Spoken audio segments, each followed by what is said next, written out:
right. Hello. Welcome to the 1/6 Pack, episode 2.5. I'm your co-host, Trevor. That's Tom. That's TJ. Welcome. You might be asking yourself, why 2.5? Why episode 2.5? And what happened to episode 2? Well, it's a funny story. It's really not. But depends on how you find what you find funny. Right. So, we got together 2 days ago to do this, and you were having a great time. It was awesome. Tom and I got into a lengthy discussion over which true type body would be best for the Keaton Batman. TJ was running around in his pajamas, singing the Hulk song from the cartoon. It was great. It was a great show. Unfortunately, somebody didn't hit record, and who shall remain nameless? TJ. No, it was me. It was me. And so now that's just a memory, and we'll have it forever. But you won't be able to see any of that. It was really, really great. But they say everything's better the second time around, so hopefully that's true. And here we go, episode 2.5, boys. What are we drinking? Yeah. TJ, you go. Brews and news. Yeah. What are you drinking? Well, I was drinking Guinness. And what are you drinking now? Anything? I'm drinking nothing. I have this Cafe Du Monde coffee. How dare you? Okay, so I gotta say, are you drinking, Tom? Time-wise, it is 11 a.m. here, and yes, I do have my cup of coffee because I need my days of coffee. But I also cracked open an IPA because this is the 1/6 pack, and I am not going to do a show without a beer. So what do you got? Beer cans. Does that count? Sure. I got the Stone Grapefruit Slam IPA. Oh, lovely. It's one of their newer ones. So it's a double India Pale Ale. So again, keeping in true me fashion so far on the show. It's 8% ABV, and it's delicious. I don't know if you guys have ever had the Sculpin Grapefruit IPA. Yes.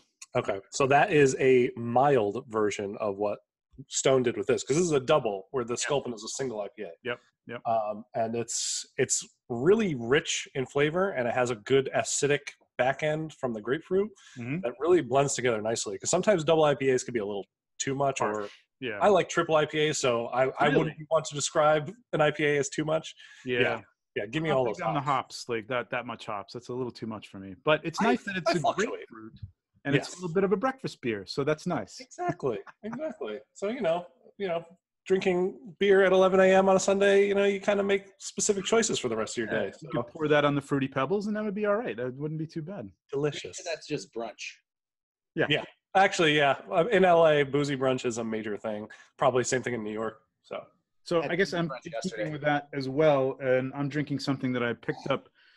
I actually picked this up in one of those 12 packs of various beers, and I thought there's always that one beer. It's usually in the Sam Adams. It's the cherry whatever the hell that is that nobody wants to drink. It always gets left, and I thought this was going to be the one. Turned out it was my favorite. This is Harpoon. You get Harpoon out there, Tom? I've had Harpoon. I don't think we get it out here. This is the Harpoon, in keeping with our breakfast theme. Ooh, Dunkin'? They did a Dunkin' Donuts? Horrible, but it's actually a very good porter. It's really nice. See, like I said, I'm a New England boy, so Dunkin' Donuts is true to my heart. I grew up on Dunkin'. So no Dunkin' out there? There are, but let me tell you, it's not the same thing. Really? It is a different beast entirely.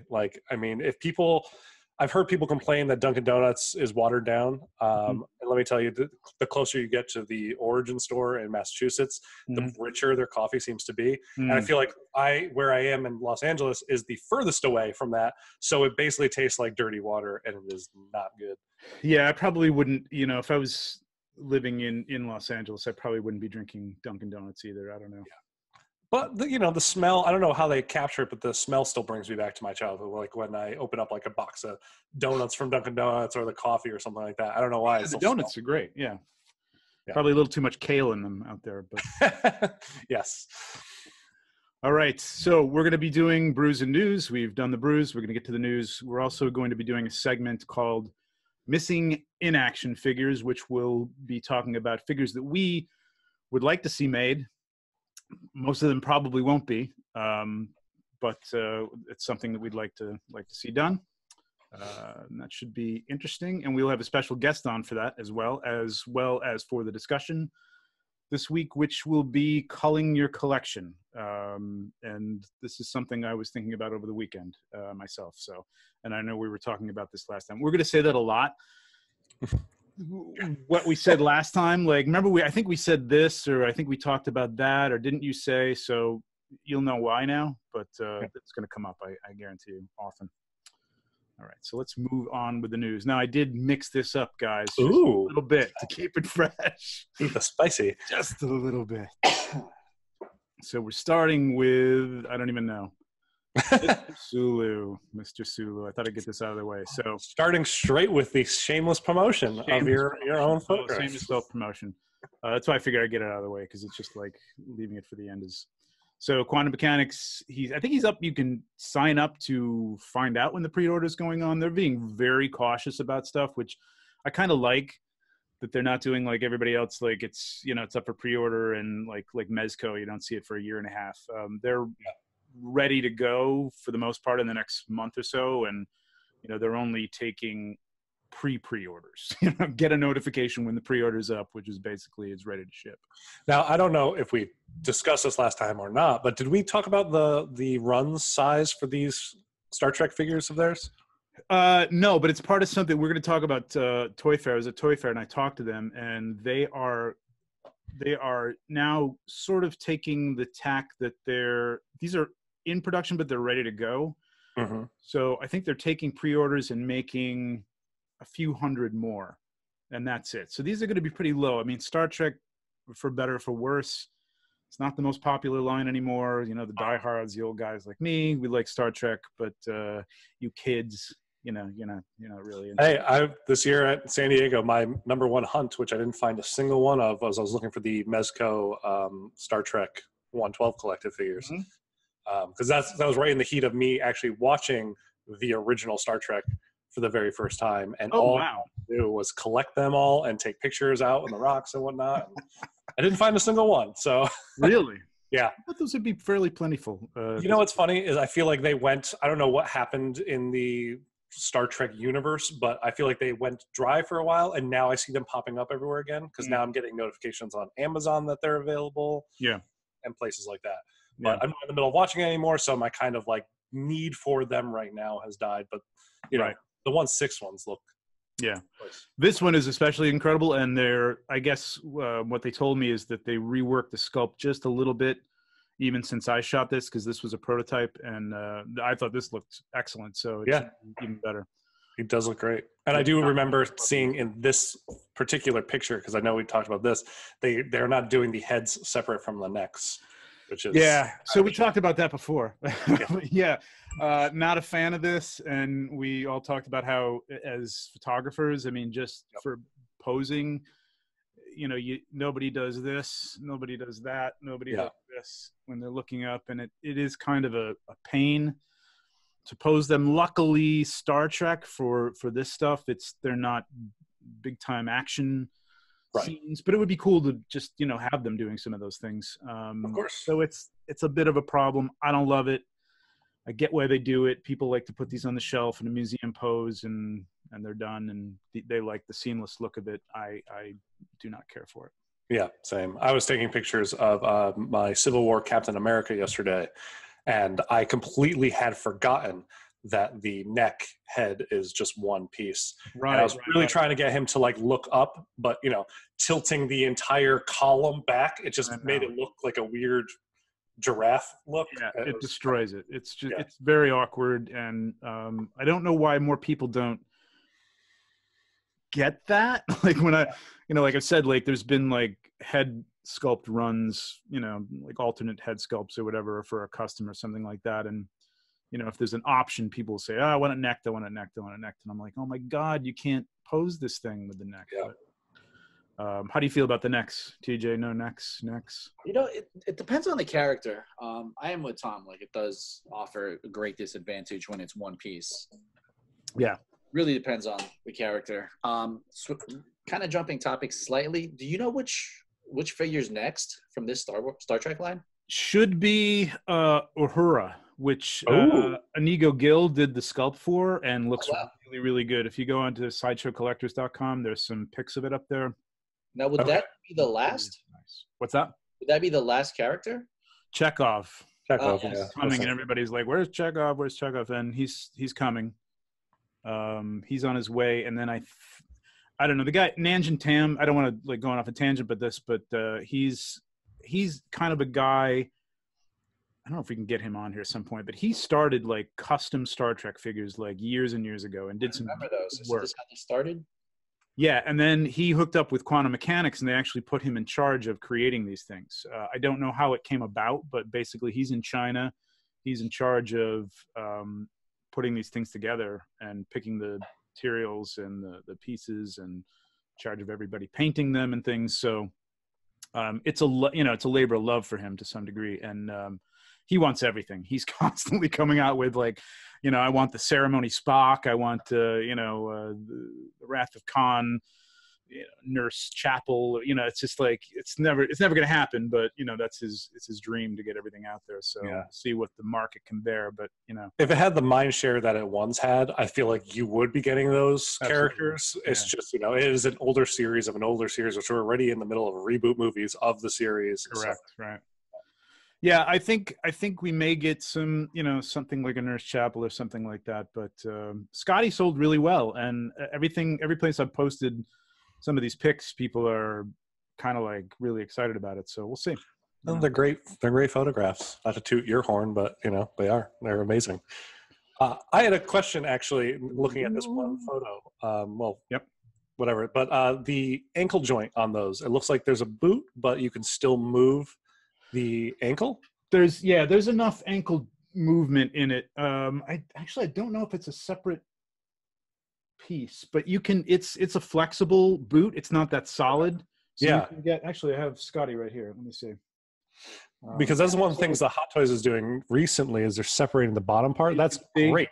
I love that look. He can get like a little bit of ankle movement. Like forward, up and down. So it's a nice flexible boot. It's not just like a big piece of plastic, which is nice. That is awesome. Because TJ, you have which Rey figure do you have? Do you have the Force Awakens or the newer one? I have Jedi Training and the Resistance outfit. Now, do they both have the boots as the original Force Awakens? Because I only have the Force Awakens one, and it is a little booty that's one solid piece. It's like a short boot. I don't know. I can't remember. However, I think you had also mentioned that the Kylo Ren has that one-piece boot. Yes. Which is, I didid't even realize that until I took it out. Yeah, that's a nightmare. You don't realize how much you need. Yeah. Again, we're talking about more, I guess this is more a photographer's dream and articulation nerds than most 1/6 collectors who are, just want to do the museum pose static. Yeah, I think more than anything, I think the joints like that, though, people are more concerned with. Even people just, who put them on a shelf, they want to be able to pose them. And like Asmus has done like alternate things. Like Gimli came with a 2-piece boot. I love it. Legolas came with a 2-piece boot. Aragorn came with a 1-piece boot. You couldn't move the ankles at all, and it's very odd. Yeah, the 1-piece boot. I think trend needs to die. I think we got to stick with either the soft good outer covering boot, which the Star Trek line has, or the 2-piece boots, which 2-piece doesn't bother me at all. I think from a distance it looks fine. If I have to Photoshop something to make it look better in a picture, that's fine. And you could always fit it on your shelf. If it's a pose on the shelf, you can always slide that top part down a little bit to kind of fit over. Yep, exactly. All right, so Toy Fair highlights. I was at Toy Fair. God, it feels like it was almost 2 weekends ago. And there's not a lot of 1/6 stuff there. Diamond Distributors has a bunch of stuff. They carry a bunch of lines, and QMX is always there. I think Tom, you were saying last time that you think Sideshow might be doing this next year. They do New York Comic Cons. I'm really surprised they don't do this, although maybe it's just because, they've got the distributors they need. They've got the retailers that they're selling to, and they don't really need to. It's surprising, but maybe they don't need to grow. I think they go to shows like New York Comic Con, San Diego Comic Con as a fan forward. Them showing up at something like a Toy Fair is, like we talked about previously, it is more for the reviewers, more for stores, ordering retailers, all that kind of stuff. The only reason why I would think that Sideshow would go to something like this is just to stay in the news cycle. As news cycles are 24/7 on everything these days, Sideshow I've been seeing trying to, with their live videos every day, stuff like that, they're trying to stay in that mind share. And I feel like that is a good move for them would be to, hey, we're going to be launching these 2 new Sideshow created figures. We're going to show them off first at Toy Fair or something. Just kind of stay in the Toy Fair hype. Yeah, the hype. And I mean, honestly, I think you want more retailers to sell your stuff and buy from you, their distributor. So true. I don't know. They got really tight, not to dig too deep in that rabbit hole last year with a lot of, you have to have a physical store now to be a Sideshow retailer. You can't just be an online reseller. Oh. Yeah, you have to have a physical location now, or else they won't sell to you. I wonder what the reasoning behind that is. I think there's just so many people trying to do it, and I don't know. Maybe they had issues with. I don't know. I don't know what the problem is there, but they're not doing it. So Pennywise, QMX showed off Pennywise, which I think up close looks really cool. They have another head that's has rooted hair. That's the big toothy, screaming, yelling grin, and it's slicked back. They're just changing the color of it for production, so it was kind of a prototype. But it looks really good. They, as I said last time, Nanjin, who I just previously mentioned, who's also in charge of the Star Trek stuff, was pulling for a dirtier clothing on this, but I guess management overruled that, and they really should have gone for the dirtier look, because Pennywise is, even in his best of showings during that film, he's never clean. That's the point of him too. I mean, he was just kind of that horrible, filthy, disgusting clown that was living in the sewer. So I mean, you never want to see him clean. I don't want him clean. But QMX will surprise sometimes, and sometimes they'll, by the time it gets to production, which I think they said is Q3, it could change. So we'll see. This was at Diamond Distributors. This is Asmus. They showed off the Nero from Devil May Cry 5, right? 4, right. And he is in 5 though. From Devil May Cry 3. Yeah. Nero is going to be in 5 for those people that are. Or 5 is not out yet. Okay. No, 5 is coming. I never played. Yep, and I think his arm looks incredibly intricate and detailed, and looks kind of awesome. I really like the look of that jacket. There's a lot of things I like about this figure. I think the face sculpt, as previously Dead Recording we mentioned, it looks a little weird to me, a little soft. It could be the photo, it could be all the photos I've seen kind of have that soft look. Yeah. And it just looks a little squished down. I didn't get a great shot of this, and it did look better there. Like, I couldn't get rid of that shadow, and the picture is a little soft, I think. But I think I blew this up. And I agree with you. I mean, it's weird when I was doing the Virgil review, it's weird to do a sculpt review based on an animated character, because you're going by, I don't know, it's an animated character. It's almost perfectly done. There's no weird, he has that scar over here, unless it's an obvious scar or something like that. I do feel, though, that would be easier, because I feel like if you're getting the license for these characters, they should be getting the digital references for that stuff. Well, that's a good point. That's a good point. I mean, I think they have that. I have a feeling that they do that kind of stuff for actors now. I think that's why Hot Toys nailing. Oh, yeah. But because they're always scanning people for effects and things like that, so they have all those things. Yep. But yeah, that's true. They do have a 3D map of this. So I don't know. Yeah, and I know. I want to throw it out there again that because I don't know if anyone else is talking about this, but I do feel that, and I know you guys don't know him, but I feel like he looks a lot like Cody Rhodes, who is a professional wrestler. And I feel like if anybody's out there looking to make a Cody Rhodes custom figure, this would be a great one to start with if he ends up looking like this in production. Now that's an interesting. That's a topic for another time. I don't want to take up too much time because you have a guest waiting. But no, there's no 1/6. Well, we might see a 1/6 Hulk Hogan now at this point if the Hulk Hogan movie comes out. Well, we have Storm. Storm does a 6-inch Hulk Hogan, but someone has was it Blitzway? Blitzway did a quarter scale, right? Hulk. There was a 1/6 scale. Oh, is there a 1/6? It was, yeah. Licensed, yeah. Yeah, those are all licensed, and they look amazing. The ones I've seen, I couldn't remember if it was 6 scale or quarter scale. That's just off my radar, but that's interesting. Never seen it. Was in the same line as like a Muhammad Ali and Mike Tyson and stuff. Oh, those are awesome. Yeah, I saw those at the Bluefin. Yep. I love those things, man. It's like another thing that I'm like, I know it's not 1/6, but like I gotta get that, and like, do I really need that? Yeah, that was my whole weekend. We'll talk about that later. That is a Culling Collection conversation. It is. So Master of the Universe from Mondo, their 1/6 collection. They've got Skeletor. They've got He-Man, both sold out, I believe, at this point. This is Faker, basically blue He-Man. Well, I mean, okay, yeah, well, not as a verb, but so Tom, you were saying something about this. So there should be another sculpt with this. You think that's based? There's actually, so at San Diego they showed off 2 additional sculpts to this. There's the classic head sculpt, which is again based on the exact same old classic head sculpt for He-Man that the He-Man figure comes with. And there was also that I didn't even know until I went back through my San Diego photos, but there's a battle damaged Faker head sculpt as well, where really? Whole bottom portion of his face is broken open, so you can kind of see that it's a robot underneath. Right, because he's a robot. I remember that. Yeah, he's an android. Maybe the terminology is wrong, but he's a robot built by Skeletor. Right.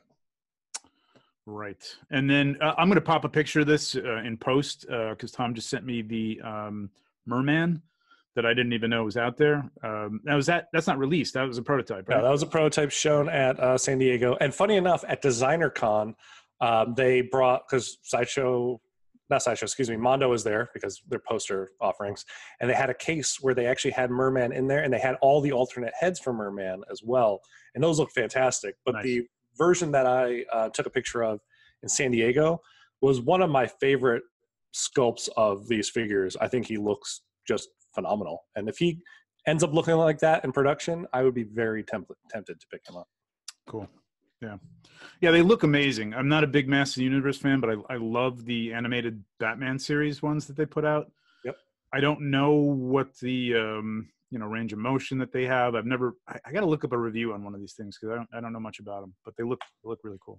I would hope them being plastic and not being constrained by any kind of soft goods on top or anything like that, that they have great range of motion. Yeah. But that always depends on the body type they use, how high up the arm. Skeletor has soft goods though, right?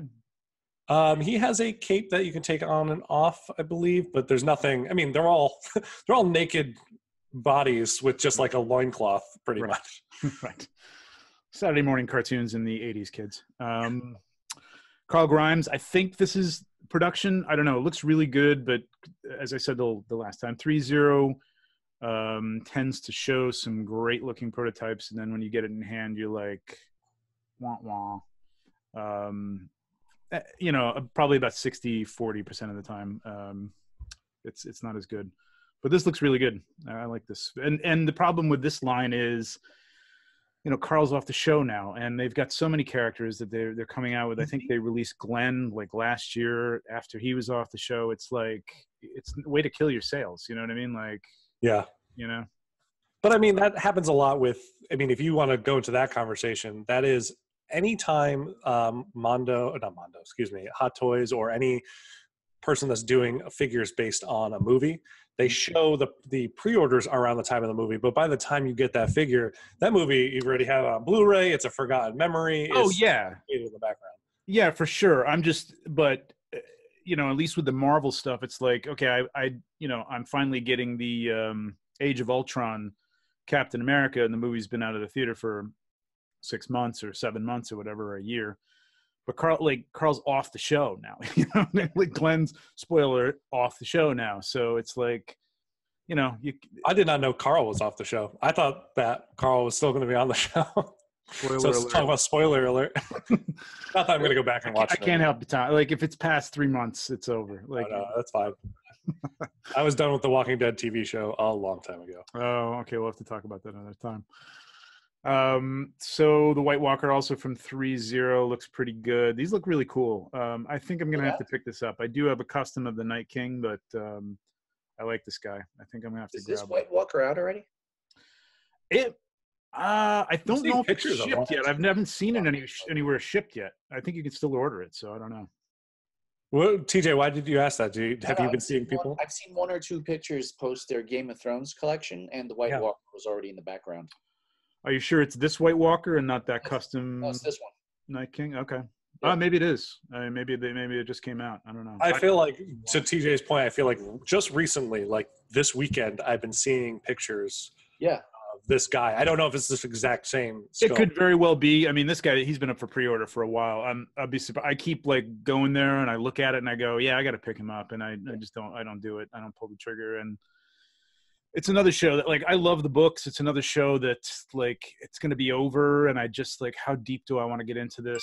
You know, I kind of have a representation with the Night King, and I'm sure knowing 3-0, they'll come out with the Night King, you know, next year, and the show will be over, and like, you know, sales will not be great, and like, I guess, what are you going to do? I don't know. You know, Trevor, you don't have any insight into a 3-0, right? Like, you don't shoot for them, do you? I don't shoot for them. No, I don't. What are you looking to find out? I was just curious, like, what determines them making a season 1 Jon Snow versus, you know, like a season, 5 or 6 Tyrion, which we know is coming out. Like, why? There's a lot of jumping around. I know, it is weird. I'd like to get that Battle of the Bastards, Jon Snow.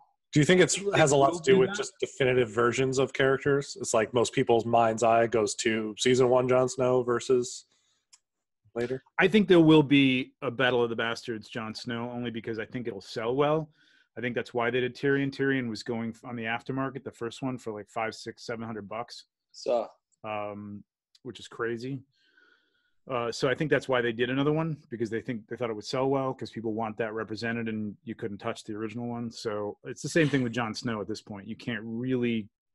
It's a little easier to get, but they're still expensive. So I'm sure they'll come out with them. I think they'll probably come out with the season. What was last season? 5? I don't even remember. I lost track. 6? I think it's 6. 6. Daenerys. I'm sure they'll probably come out with the black dress Daenerys, and hopefully they do her right this time, because the first one was just a complete. That was another one of theirs that went from prototypes looking great to like, what the hell is this? Yeah, we talked about that in the last show. Terrible. All right. What do we got next here? I think it's Commander Cody. Commander Cody looks awesome. Yep. Definitely. What do you think? Picking him up? I'm in. You're in. I'm in. You're in? Done. I'm in. I think last show, 2.0. Yep. I may have talked a little bit about the Star Wars collection, but I'm just going to keep it simple. Like, I'm in. Yeah. You were on the fence, so that's why I was like, "Oh, you're in." I was wondering if maybe about it since Friday night. I was going to ask if Tom is now the proud owner of Han Solo and Chewbacca from The Force Awakens. He never reached out. No, I am not.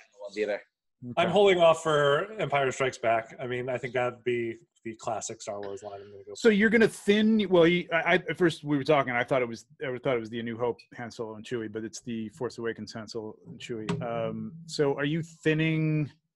You're thinning out your Star Wars. You're saying, TJ?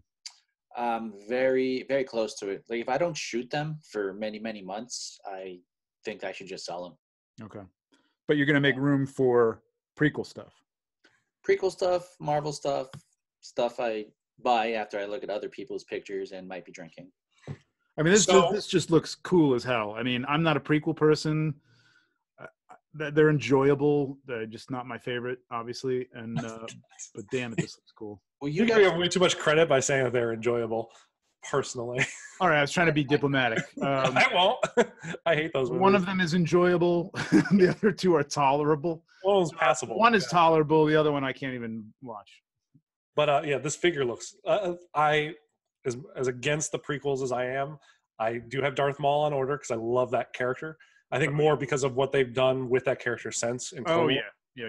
Rebels. And everything. It's been amazing. This is the other figure from the prequels that has me almost ready to tiptoe over the line into getting him because he just looks amazing. The battle damage, the weathering, the amount of accessories, everything about this figure is just above and beyond. I love it. Did you get Anakin or Ben? Sorry? Did you get Anakin or Obi-Wan? Oh, no. I don't need... You want one? Because I have 3. Definitely not an Anakin. Obi-Wan maybe because I liked Obi, but I'm not a fan of that Anakin whatsoever. Man, it's good. Let me tell you something. The figure looks great. Yeah, the figure looks great, but that would be me buying a figure for a character I actively dislike. I see. So we're going to talk about buying figures about characters we like later, I know, Correct. but yeah, so I don't want to go into that. Yeah, it's not a character I'm particularly fond of either, but it looks great and it's fun to shoot. So Sideshow make this, what is it, 212th Battalion Trooper years ago? Yeah, we were doing a lot of clones. They did, right? They made a ton of clones, more than I even realized. I saw, not to give him a plug. Well, I'll give him a plug. Trooper Guy is constantly auctioning off, and he auctioned off a ton of clone troopers like in the last 2 weeks, and stuff I didn't even know was made. Gree, I think, was there, and a bunch of the other ones. I don't even not even an aficionado of these. I know there's a wolf because I've seen people go ape shit over the wolf. Yeah. Yep. Which is one that I would love for Hot Toys to do. Yeah. Well, I mean, as we said last time, this is just the gateway drug to the rest of the clones, I'm sure. And there will be many to follow because it's like printing money for Hot Toys. I mean, any Stormtrooper or Iron Man, it's just, you may as well just, Right. It's just, honestly, it's just changing colorways a lot of the times. And I feel like that is honestly the best thing that Star Wars did for the toy industry was for the Clone Wars and all the clones was keep the armor the same and just change the paint scheme. That way, Hasbro can go out there and make 1 million Stormtroopers or Clone Troopers and make different characters. Yep, including that weird teapot Stormtrooper that came out a year and a half ago. That one was not for me, but I will admit that it was cool. I was almost certain when I first met Trevor that he would have that in his collection. What the hell does that say about how you think about me? In fact, I can't see all of your shelves behind you, so it could very well be there. And it is a wealth of Star Wars behind you, Trevor. I will tell you also imagine that with certainty it is not, nor shall it ever be. Do you have the gold Stormtrooper? I do not. No. I generally don't go off on a tangent of the stuff that isn't like not canon. It doesn't have to be canon, but just like this kind of this crap that they throw out at you. Yeah. I mean, I broke that rule with this stupid Iron Man neon, which is really cool looking, but has nothing to do with the real world or the comics or anything, but whatever. Anyway, that's a whole other thing. 4 hologram figures with this thing, which is really cool. The light up arm, Yoda, another Stormtrooper, looks like Obi-Wan, I believe, and could be Mace Windu. I'm not sure, just because it kind of looks like he's bald. I couldn't tell either. I thought it was Mace. Bald head. Is it Mace? I feel like it's Mace, just because I feel like in the movie, if I'm recalling correctly, I believe Mace contacts him because Commander Cody is Obi-Wan's right hand, so they're always like kind of. He was always there, yeah. Right. Gotcha. But I love the look of those holograms. I don't know the detailing on them. They look awesome. I would love if they had like little lines. You know what I mean? Like printed in them. I don't know. They have the horizontal lines printed in. Oh, they do? Okay. Yeah, if you can go back, I don't know if you can go back, but if you go back to the previous shot that you had of him up, you can see the lines going through, and it just looks that's great. On point. That's better than, I wish they had done that with the Princess Leia, like on the the R2-D2 that came with that. That would have been cool. But the sculpt is off the charts, and this is $243, I believe. Yeah, he's a steal for the amount of stuff he comes with. I think really incredibly packed with accessories. Yep.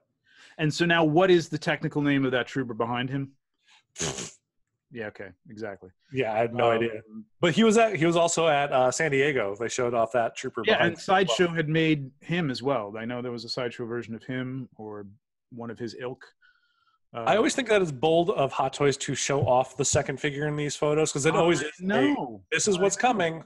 But sometimes we never get those figures, and it just gets fans a little upset. Well, they teased that with the Bespin Leia, with the Bespin. I mean, Bespin Han's coming. Empire Strikes Back Han is coming, but I hope so. Not much of a tease. Yeah. But I'll tell you, like in relaying back to the Star Trek stuff, they told me I could put Sulu in the background, but he had to be sort of out of focus. You know what I mean? So it was a little bit of a tease, but not like here's Sulu. When I was doing the Scotty shots. So, Well, I remember when the Deathstroke prototype photos were shown for the pre-order on that, we were seeing Batgirl kind of just like a silhouette of her shoulder and arm. Right. And then cut to San Diego, we actually saw Batgirl, who we still haven't gotten a pre-order on or anything like that. Right. So it goes one of those cycles where I know we're going to get into this a little bit in a minute, where it's you show it off in a photo, then you actually show the prototype. Where's the next step? Like, right. where's the pre-order for that? Because you start building hype slowly, and all you're doing is you're building fans up to a point where if you don't follow through, they feel jilted, right? If you've ever get a chance, go on to sideshowcollector.com and look at the thread for the Romero Joker from the 66 Batman series. People are, including me, I haven't posted because I try to keep my rage to myself. But like, why show me that? And those figures sold. I mean, I know they didn't sell a lot of them, but they sold well, and they're going for a lot on the aftermarket. It's hard to find them. And nothing. It's just, it's like, hey, here's the greatest looking, Joker sculpt we put out, and you can't have it. So here's a question for you now that we're looking at the head sculpt. And TJ, what do you think of this? Do you think that now that we have the head sculpt of this actor that's perfectly done, do you think that we'll get Aquaman's dad? I was just about to say that. I'm going to buy this, put the helmet on, and I'm going to have an Aquaman's dad figure. That'd be so I awesome. might not get Aquaman, but I do want Aquaman's dad. Yes, because Aquaman's dad was probably the best part of that movie. I enjoyed that movie. You didn't like it, huh, Trevor? It was fine. No, it was enjoyable. It wasn't Wonder Woman, but it was fine. I liked it more than Wonder Woman, more because it was just a popcorn superhero film. I guess Wonder Woman was a lot more of a story, and I get it. It was probably a better film if you put the two side by side. But to talk about, if I'm going to sit down, I like my superhero films. I have them on constantly.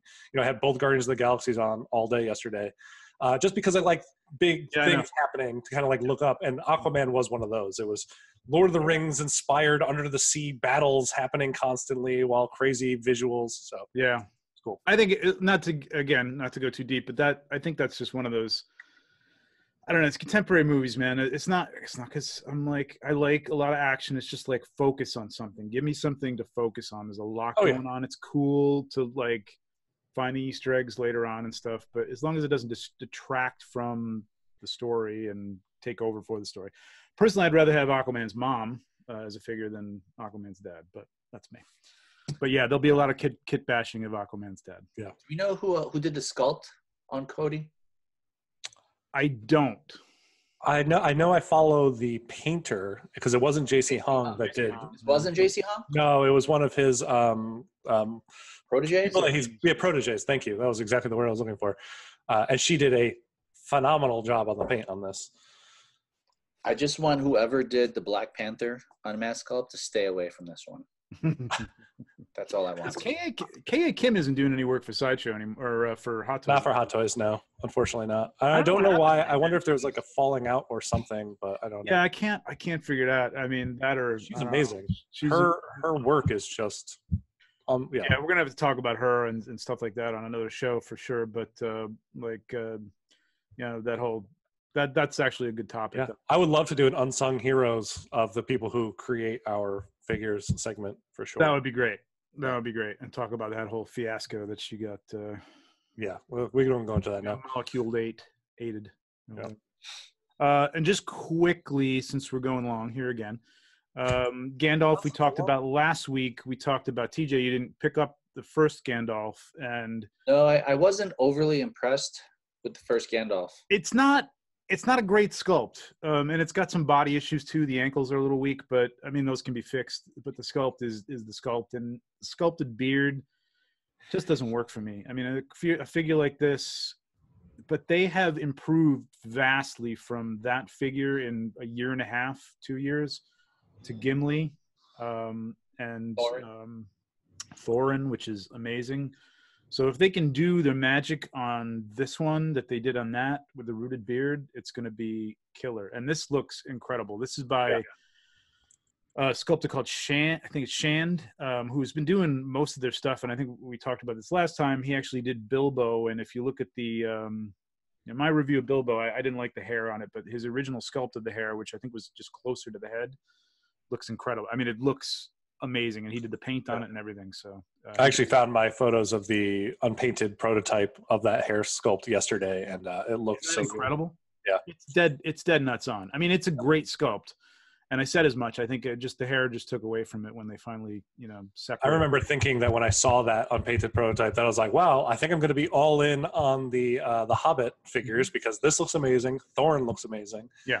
Yeah. And I'm really glad they're doing another Gandalf because obviously you need a Gandalf for that. Right. And the great thing about this is you'll be able to buy what's likely going to be a slim Gandalf. And I'm assuming that they'll just use this for Gandalf the White as well, and do that.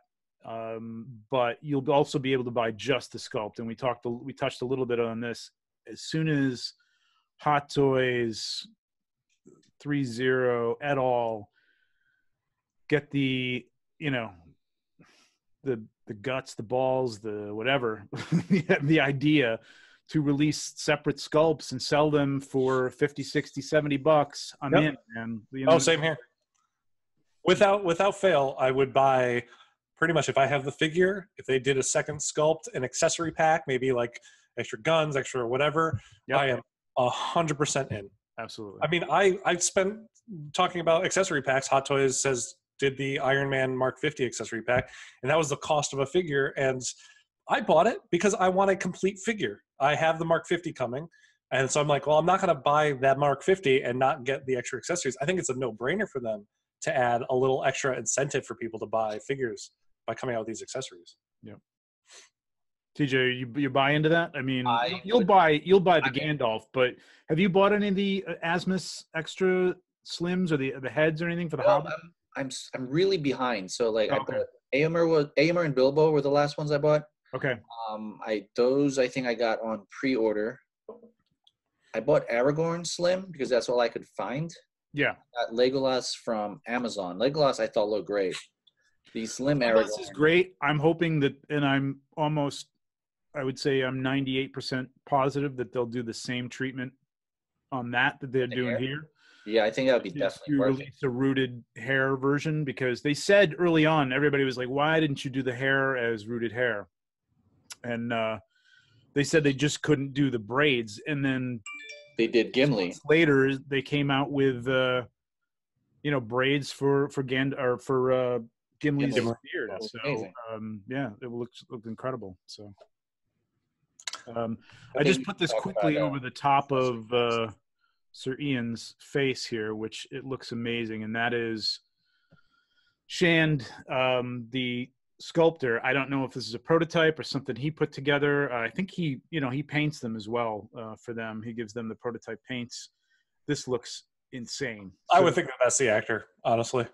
I know. This looks it looks amazing. If this is anywhere near what this comes out to be, I'll be so happy. The pre-order for this is not up or anything like that, correct? Nothing yet. No. They just shared those half-face sculpts with no eyes, which purrs. That's what I put that down. I don't know. That would be pretty cool. It's nothing they've ever done before, but they haven't done rooted braids like they did with the Gimli before. So they're always trying to push the boundaries, which is what I liked about them as a company. I would love every 1/6 figure to be purrs, to be just a common thing. I would love that. It's my favorite. Up close, it gets a little weird sometimes, but I mean, the older ones are a little weird. I love the way they did that on the Joker. None of the ones that I have that have piers doesn't look weird, but the ones I have are all oversized. They're the Hulk figures. So yeah, actually, I just shot the Bespin Luke, and I hadn't shot that much at all before this, and that worked out really well. That looked really good. I always thought those eyes were a little wonky, and they looked a little set in and kind of took away from the likeness, but it looked pretty good. So we'll see. Last Jack Sparrow has that. Yep. Oh, that's right.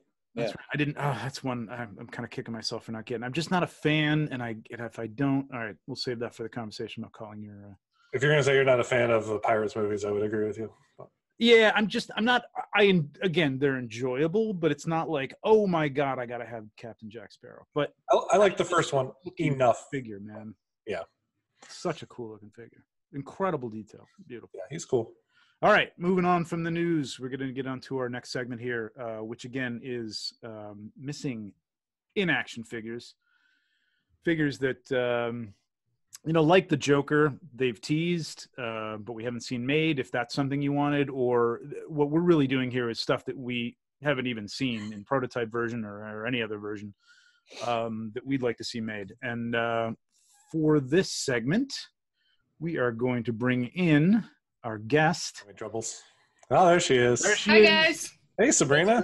Hello. Sabrina Newcamp, who you probably know as the artist formerly known as Spangles Photography, and who is now legendary outlaw _outlaw_ on the gram. And if you don't know Sabrina's work, you should stop what you're doing right now, unless you're looking on whatever device you're not watching us on. Go to your other device, go to Instagram, check out her profile. Some of the most incredible 1/6 portrait stuff I've ever seen. Definitely one of the top people doing this stuff. Beautiful, just beautiful lighting and the details. I don't know if we've ever talked about like your camera or anything like that, and I don't want to get too deep into photography here, but man, it's beautiful. Whatever lens you're using here is fantastic.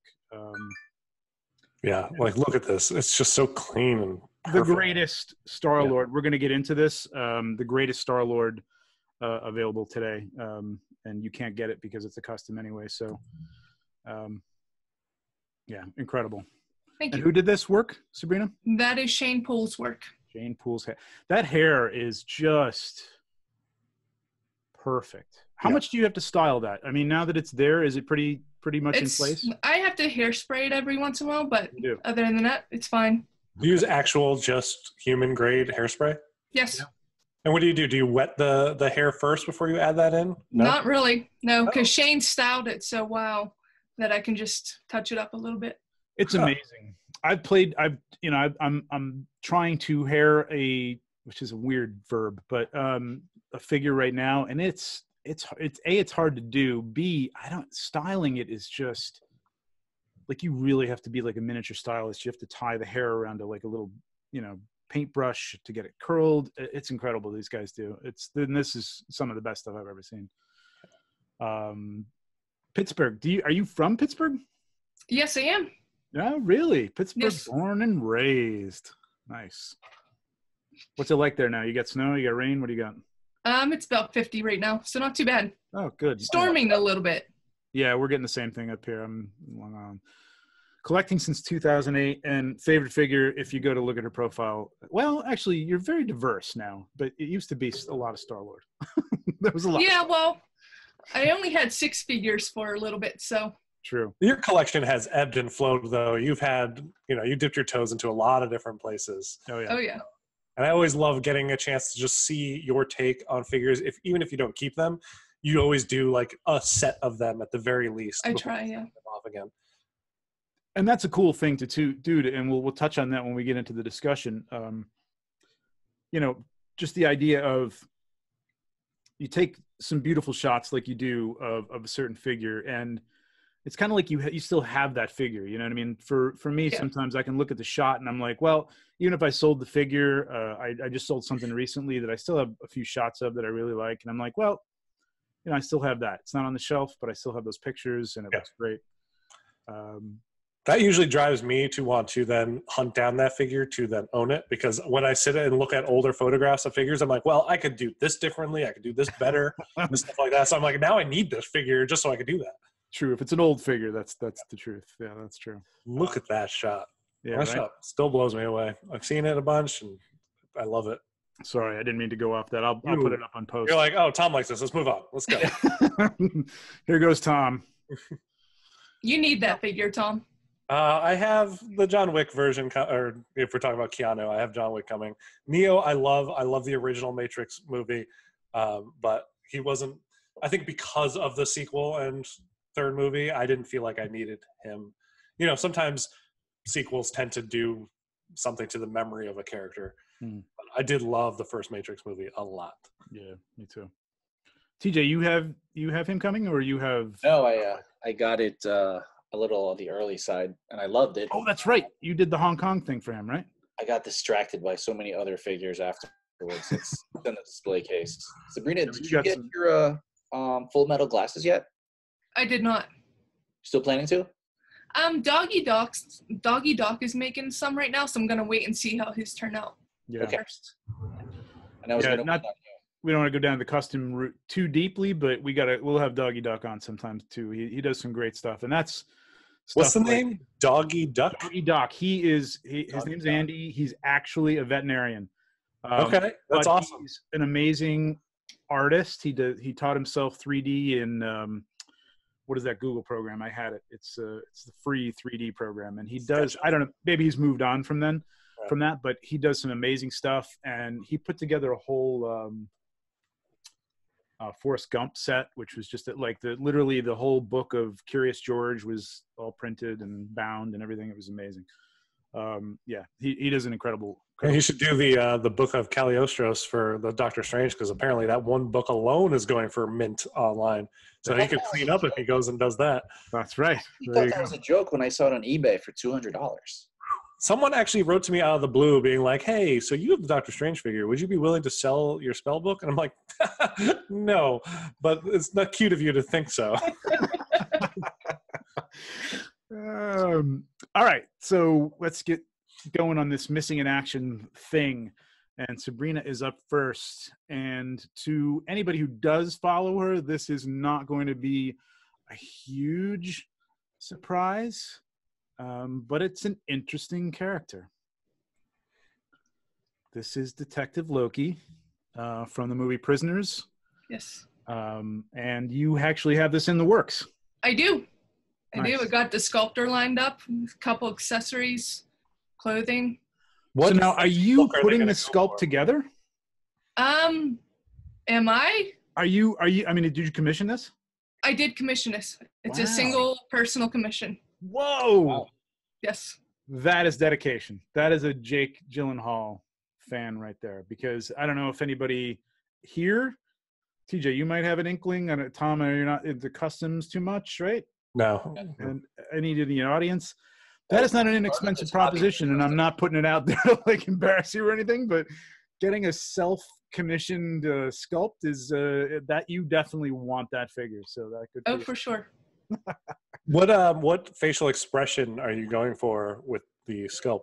'Cause it Probably looks like just here it's diverse. Good question. mostly neutral. Probably like the top right picture. Yeah. Okay. Yeah. It would be cool to have a second screaming sculpt, though. You know, I mean, Oh, yeah. a couple of $1,000 slaying He's that. such an expressive actor that it's like you could do such great things. I love watching him work in general because he can go from static, just deadpan, to just that explosive rage sometimes that's just intense, and I love it. Yeah, he's an incredible actor.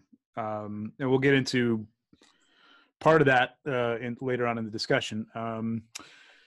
Can I ask who's sculpting it, or you do not want to divulge that? It is actually Chris Caravillo. What? Yes. Wow. He's going to be painting it too. Delving into, has he done this? I know he played with it. I saw some stuff that he did that looked really good a while back. Yeah, he did a great Tom Hardy before. That's right. That was Working on Hellboy. That's right. That's right. Oh, which version of Hellboy? The Ron Perlman one? The Ron Yes. Perlman, right? Yeah. Ooh. Yeah. It was really nice too. Really. I'll have to keep my eyes open for that because I would love a good Hellboy. Yeah, it's great. Wow, that's cool. Very cool. You've done a lot of stuff with him though too, so that's great. Gun ring. What are the other accessories? Does he have? Mazes play a big part in the movie. I know you haven't seen it, but they play a will. big part. And there's a necklace that I could get that would have that on there. His gun, everything like that. A badge. The badge. It looks like he's got a badge on his waist there. Yep. I got the ring. Now, are you adding a tattoo to his hand as well? Like, Yes, he has a tattoo on his neck too that I need to have painted. And Chris is going to do that for you?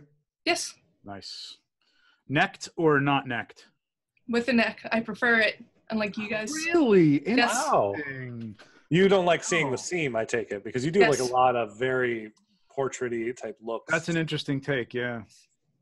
Yeah, because you do a lot of close-ups and a lot of detailed and really highly detailed portrait shots. So I can see where that would work out. Yeah. Okay. I come at it, I think the reason why I prefer unnecked is because I come at my Hot Toys or my 6-scale collection from an action figure point of view, where I like, I buy superheroes. I like the dynamic, just give me the head as high up as it can go or as low down as it can go, So. It depends on the figure. I mean, I've got some custom stuff that, like I got a Don Draper from Mad Men. Like, I don't really need that to be.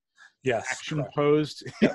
Well, that's exactly it. He's not really gonna be jumping up and fighting Thanos type of character, so he doesn't need that's not a bad idea, actually. it. What did you just offer him some scotch and try to just like toss him? Just take that glove away, you know. We're gonna rebrand you, Thanos. All right, very cool, very, very cool. Let's take a look at who's up next here. There he is. TJ's up. Yes. All right, TJ. This is gonna be fun for the audience, I think, right here. Yes, mostly me, I think. definitely. Alex Rogan, The Last Starfighter. Now, this is, we determined last time in 1984 movie that I vaguely remember, but not in great detail.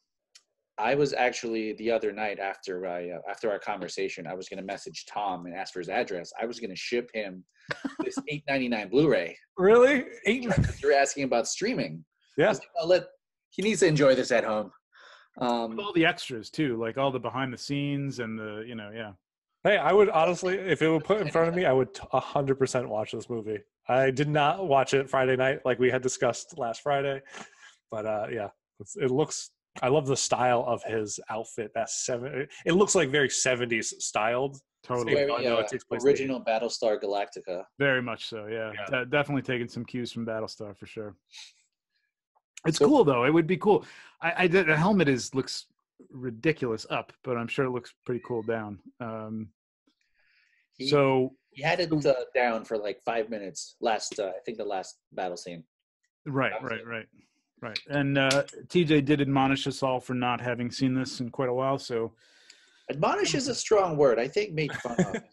Oh, all right. Made fun of. Yes. Okay. So go out and watch The Last Starfighter. I don't think it's available anywhere streaming, but you can probably buy it for that just speaks to its quality. It's too good to stream. It's not even available. You can't buy it. Oh, apparently there's an $8.99 Blu-ray. You can only get it in standard definition, though. That's the only thing. It's the one Blu-ray that they ever made that's just an SD. That's right. No, I think I bought the Blu-ray from like the Best Buy $5.99 bin. Oh, really? Right after Black Friday, you go to Best Buy or Target, and there's just this massive bin with Blu-rays that no one wants to buy. They had this in store. It wasn't like when Blockbuster was going out of business or something. It was like no, this was with dust. No. Interesting. I do remember this being a big picture. You know what I mean? Like it was. I think for 1984. It was talked about. You know what I mean? I remember in the 80s it was talked about. It was on the cover of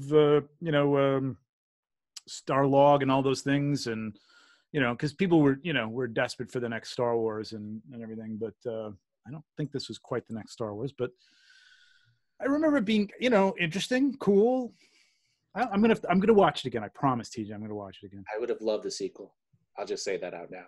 Does it end in a place where it kind of cliffhangers you for a sequel? Not necessarily a cliffhanger, but I kind of just want to see what happens because as the name indicates, he is the last starfighter. There were hundreds of starfighters, and of course, the bad guy just kills them all, and he's the only one left. So they weren't very good starfighters.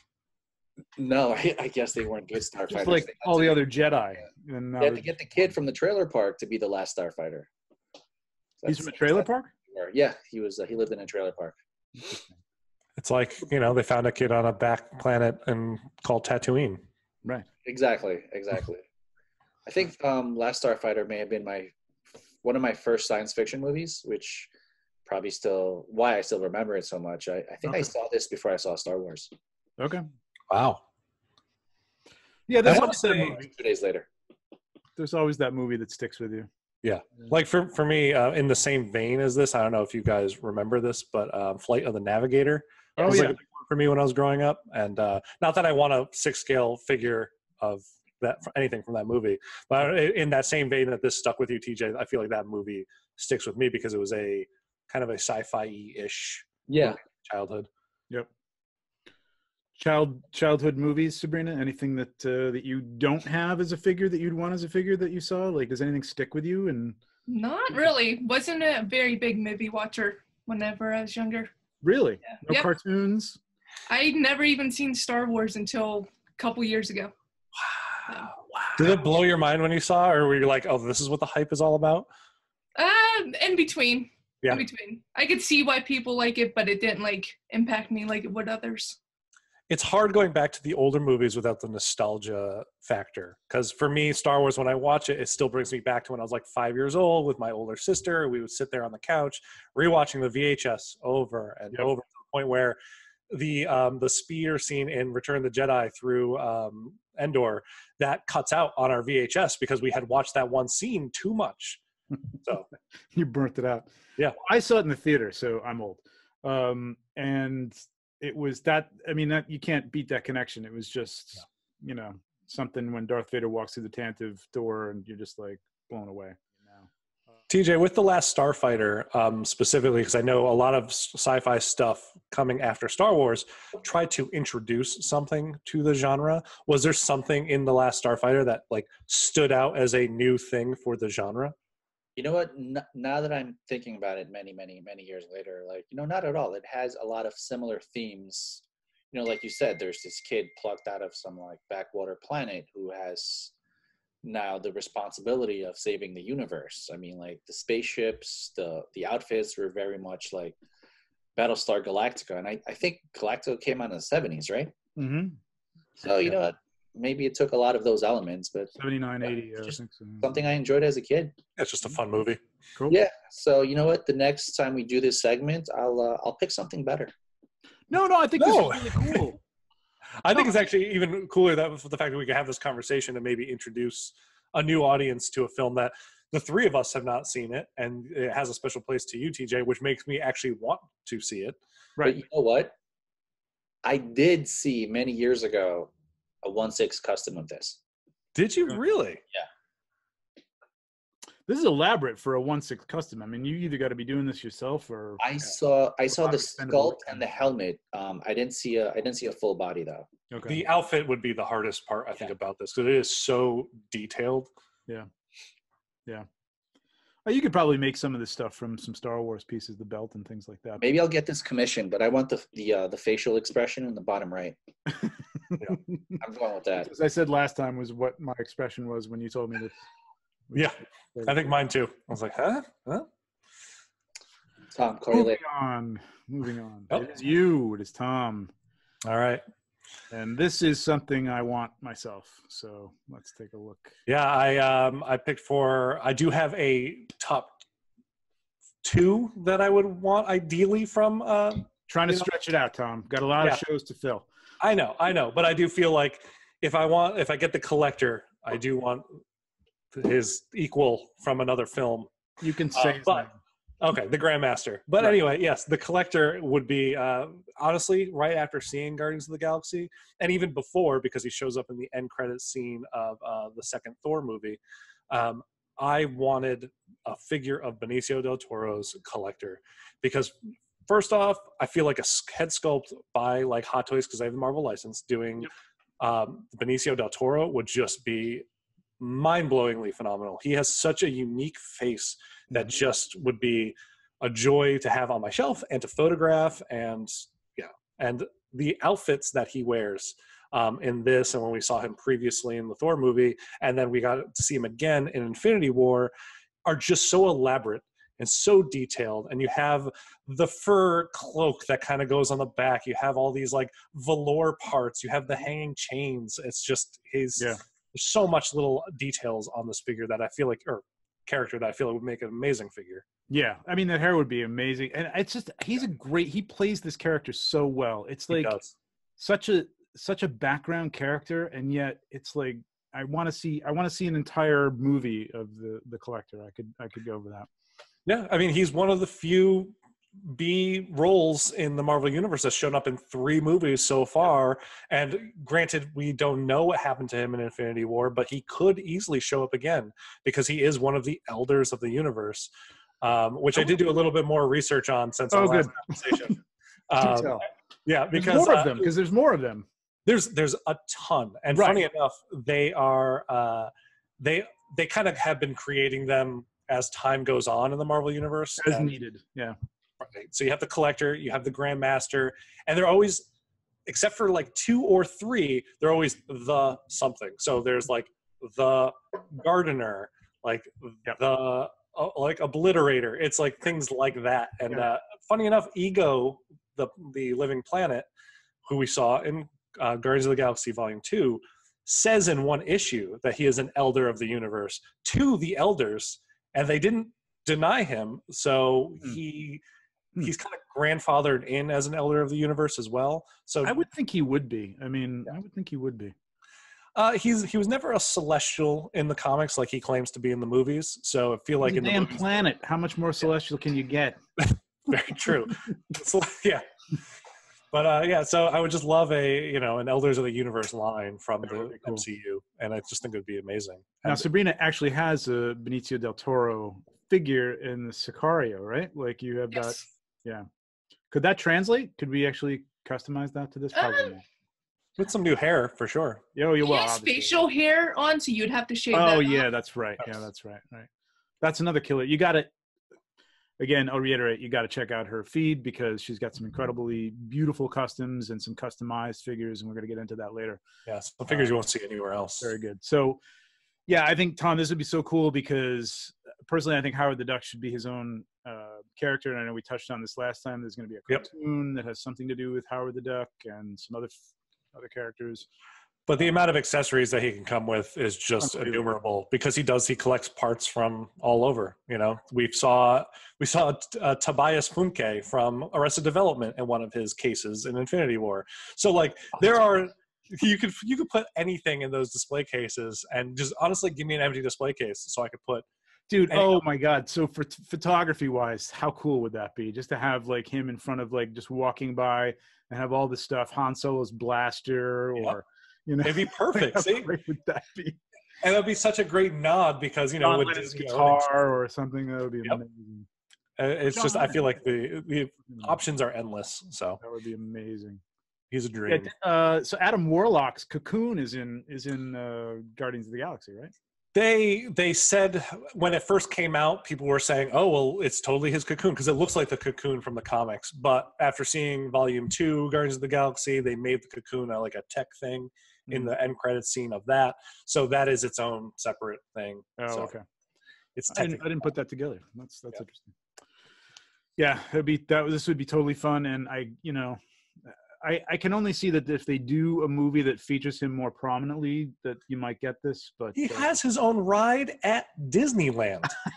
I mean, that's the thing. I go to Disneyland every couple of months because it's only 25, 30 minutes south from here. And I go to the Guardians of the Galaxy ride, and every time at Mission Breakout, there are new things in the collector's display cases there. Because you walk in, and it's just a room of display cases.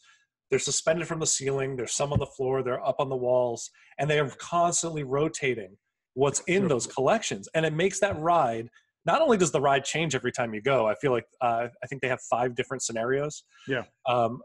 But the line going there is entertaining because you're seeing little things from the Marvel Universe, things that you've never even noticed before.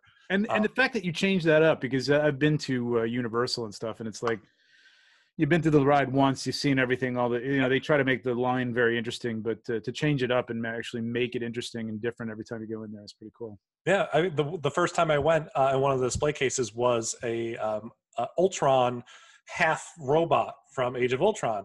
Next time I went, that Age of Ultron robot wasn't there, but an animatronic, excuse my butchering of that word, Cosmo the dog was in there, and he was just like looking around, and I was blown away by that. It was just, awesome. It's amazing. So awesome. Yeah, this would be cool. Now, I'm going to bring this up later on in another show when we talk about we delve into the dark world of unlicensed figures, but this might be one of those things that somebody else makes. It's like I would be upset by that personally. I know. We could talk about that later. Yeah.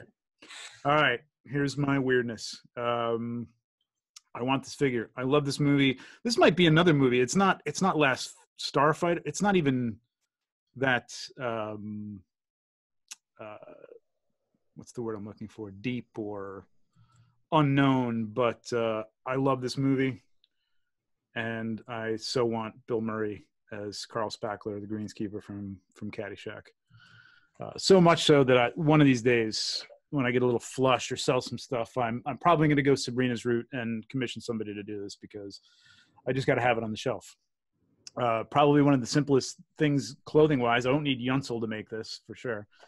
But Doggy Doc, I can see him doing these little plastic explosive rabbit and squirrel and the gopher and the hose and this is a classic character for Bill Murray. I mean, this is pretty much, besides Ghostbusters, probably his most well-known comedy. There's not enough. Bill Murray is one of those actors that is, I want to say, one of the legends of Hollywood for us these days, especially. Right. There's not enough representation of him. No. I feel like in the 1/6 world, all we have is the Blitzway Ghostbuster. Yeah, I feel like an obvious first for that, obviously, and the rest of the, Lost in Translation. I mean, he's wearing a suit. I mean, what can you do? It's Bill Murray in a suit, or it's Bill Murray in some, crappy clothes and whatever that last movie he did was. I can't remember the name of it, but I would love him from The Life Aquatic as one of the. Well, I've seen. Was it Zizzo? Yes, yeah. I've seen a custom of that actually, which was pretty cool. That would be pretty cool too. Yeah. But yeah, I mean, he's so great. I was actually, for some random reason, I was watching YouTube, and I think I watched an SNL clip because it came up, and it was like, I think it was him, and he was Lisa Lubner and Todd, which anybody younger than 40 doesn't know what I'm talking about. And then they had a thing where they listed the top 10 actors comics on Saturday Night Live, and he was an honorable mention in this list, and I'm like, are you kidding me? He was fantastic on SNL. When was this list put together? I don't know. I mean, Phil Hartman made it, and I think that the number one was Jesus, what's his name from Elf? Will Ferrell? Will Ferrell was number one, which I think that speaks to the time that list was probably made. Because also think about actors like Jeff Goldblum. Like, a lot of times you have an actor that goes high, and then you don't hear from them for a while, right? And then they come back and they peak again. Like, I feel like we're now in a resurgence of Jeff Goldblum's type roles, and same thing with Bill Murray. He kind of disappeared for a short while, so it could have been during that. Yeah, that's true. Jeff Goldblum was The Fly, and then Nothing, and then suddenly Jurassic Park. Excuse me, Earth Girls Are Easy is one of the best. Oh shit, that was a great movie. That was actually a great movie. Yeah, I love that movie. That is a great movie. That is good. That is good. Does anybody else, you've seen this movie? Okay. Oh yeah, I have. Sabrina. No. Go watch this movie. I have not. You don't have to like golf to watch this movie. It's hilarious. It's everybody who was great from the 70s who then were making a resurgence in the 80s in those classic comedies, those like Animal House style movies, which were just incredible. So it's a great film. He would make an amazing figure, and I feel like it would just be hilarious to kind of just see the different expressions that you could. I want all of them. I want Al Cervic, which is Rodney Dangerfield's character with his golf clubs and tie, and Spalding, the greatest names in that movie. You'd also have to get the actual gopher as well. Oh yeah, the gopher would be an accessory, definitely, with Carl Spackler for sure. Definitely. All right, so our discussion this week is Culling Your Collection, and part of the reason we had Sabrina on is because she, to me, is an expert at taking what you have, figuring out what you love, and getting rid of what you don't feel you want in your collection anymore. I'm constantly seeing her stories on Instagram that are like, thinking about selling Cap, might be getting rid of this guy. And Daryl Dixon was like, you had the outfit, which is a great outfit, and never finished him, and just like, yep, done with that. You know what I mean? I'm hanging onto a drawer full of heads that have no bodies. I have Paulie from The Sopranos, which will probably never be finished, and a ton of other things. I'm really glad it wasn't Paulie from the Jersey Shore, by the way. I was really worried for about 30 seconds. I have Paulie from the Jersey Shore, as well as Snooki. No, I don't. You know way more names from that show than I do, so that's scary. It's two. That's the only two names I know. But yeah, Sabrina does a great job of doing that, so I figured she'd be a very good person to have talking about this. So this is just where we're just going to talk about stuff. What do you do? Space issues. This is my setup here, which is is neat here. It looks really good in this side of the room. As I said the last time, the other side of the room is filled with, unopened boxes or boxes that I don't have room for. And then way in the back is all the boxes for these things, which everybody's got to talk about where they keep their boxes, because that was an interesting conversation last time. Yeah. TJ, let's start with you. Where are all your boxes? The shipper boxes I throw out. Do you throw out the shipper boxes? Throw out the shipper boxes. I'm one of the, I hate them. That extra 2 millimeters is just too much to. It's too much. It adds up. To his defense, it definitely adds up. It does. No, it does. I know. As someone who has all of the shipper boxes after the first 4 Hot Toys figures I got, yeah. Right. The only shipper box that I do have right now is the one that came with Thanos, which I was surprised. I thought only Sideshow sent out shipper boxes. No. But Thanos came with a shipper box. That's still here. Shipper box. Actually, that is unusual, because I ordered one thing from an online eBay guy, and it didn't come with a shipper box. They just made up a box for it. So I thought they came in the shipper from Hot Toys to the distributors. I think for Sideshow or for I don't know if have I gotten anything from Big Bad Toy Store in 1/6. I don't know, but I mean they're labeled Sideshow, so I'm assuming Big Bad. I think Big Bad Toy Store gets them from Sideshow. I think they Sideshow do. All other U.S. distributors besides Sideshow gets theirs from so Sideshow. They're labeled with those Sideshow boxes. But so if somebody picks it up in Hong Kong from, I always see the pallets of boxes. Because when a new figure gets dropped, like the Thanos most recently, there are those pallet photos coming directly from Hong Kong where it has the numbers on the side and everything. So I thought those were the shippers, but I guess not. I'm sure they must come in some sort of box to the retailers, but maybe Secret Base doesn't have those. I don't know, or maybe they throw them out, or I don't know. But the only time that I've ever gotten something from somebody who was, they made up their own box and it didn't come with a shipper. So the shippers are stupid. They really are stupid. But what I keep them for is it's easy to find something to ship them in should I sell them, which I never do. So it's kind of stupid twice. So I want to go back to TJ where he's keeping his stuff, but for a quick second, I want to just say the reason why I keep my shippers is because after a while I started having too many boxes in my closet where the top boxes eventually start to crush the bottom boxes, and the shippers prevent that. So if you keep a stack, it prevents the boxes just being destroyed. So. Right. Anyway, continue. TJ, where exactly are your boxes? 95% of my closet. It's 95% of my closet is like boxes. The other 5% are like clothes for work. So it's like your wife has her walk-in closet. You have your closet of boxes. Yes. This is why you don't have any room for some cool T-shirts, as we talked about before. And I think we can't have kids because I have too many boxes. Yeah, I agree. I agree. It's best. Yeah. I mean, it's everywhere.